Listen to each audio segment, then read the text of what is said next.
What is up, everybody? Hey, welcome to our Reflections podcast. My name is Ryan, and Mike just told me this is episode 60. Welcome to episode 60. My gosh. Hey, glad you're here. I wanted to talk about this morning one of the questions that I think people ask all the time, and they ask it of God or, the universe or of themselves. And I think the longer I've been doing pastoral work, I think the question is, I understand why we ask this question, but I think it's maybe not the most interesting question to ask when it comes to things like suffering or pain or discomfort in the world. Now, here's the question. Many of us, when we encounter like suffering or pain or discomfort or loss, the first thing we ask is, why? Why did this happen? Why did God allow this? Why me? Why didn't I get a heads up on that?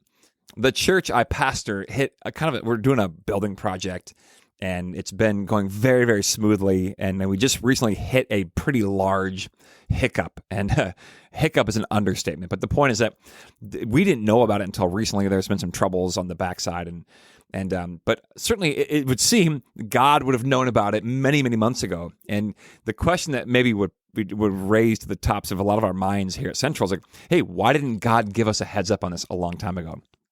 Even in a more difficult situation, one of my first funerals I did as a young man here at Central was for a beloved young teenage girl, and she had a brain tumor.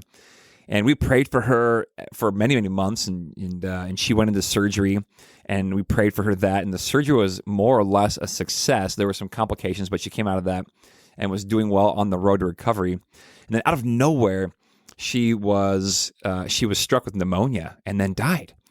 And many people, in fact, her mom asked me, Ryan, why? Why did this happen? And I understand on both of these occasions why we want to ask why. But here's what I've learned over the course of many years as being a pastor is it's such a tough question, because when you ask that question, I rarely ever, if ever, get any answers.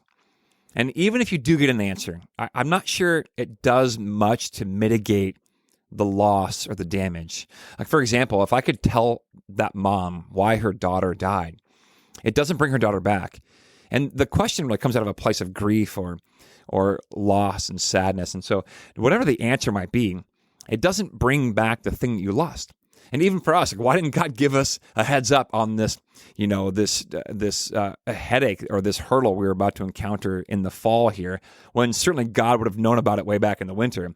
And even if I knew the answer, it doesn't make the problem go away. And here's what, again, as I've said, whenever I ask the question why, I don't get an answer. But I think it's maybe because it's not the best question to ask, or at least not to live there. I think it's fine to ask it at first, like, why, God, and allow that to be sort of an outpouring of your grief. Rather, here are some other questions I think would be better to ask. One is how. Okay, Lord, now that I've been through this really difficult thing, I've lost this loved one, or I've lost this part of my business, or this project I've worked on for a long time didn't work, and how can I move forward from this moment and from this point on? That's more of an interesting question. You can get some real tangible answers back from God and from mentors and leaders in your community. Like, how can I move forward? What is another question? What's next for me then? What's the next step I can take coming out of this tragedy, out of this chaos, out of this disorder? What's next? What would you have me to do next, God? Again, going back to the how can I handle this moment, this loss, with dignity and with grace and with humility? There's another friend of mine who is dying, and I went to go visit him, and I visit a lot of folks who are dying, and you know how it can be, or maybe you don't, but you can imagine a lot of folks handle death and dying in a variety of ways for all the obvious reasons. And this one man that I've met with, he lives in another town, and we just talking with him. He was very angry about himself dying, about his death is kind of on the horizon here for him. He's very upset about it and very bitter towards God. And he had a wonderful life, and it was all kind of taken from him rather rapidly towards the end here. And he was just really upset.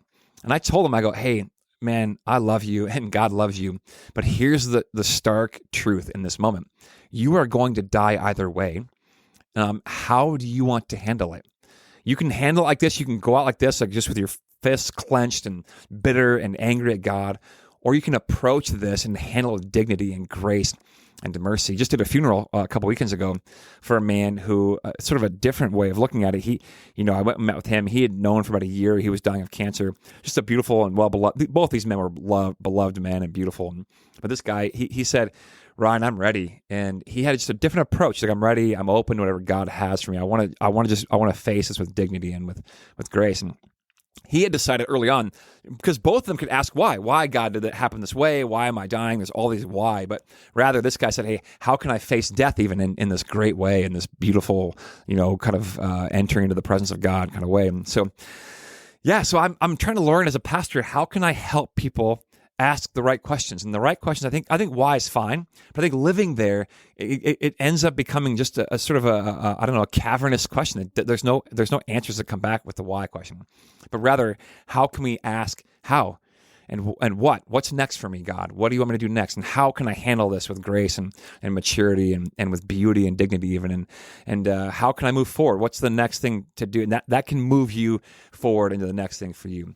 So, may you ask good questions of God. I think it's great to ask questions of God. And may you ask the right ones, like how and what's next for me, God? How can I handle this burden? Because life is full of all kinds of things that you could easily ask why. And I think it's fine to ask it, but instead live in the moments of like, how do I handle this, God? And what's next for me? All right, peace. Love you guys.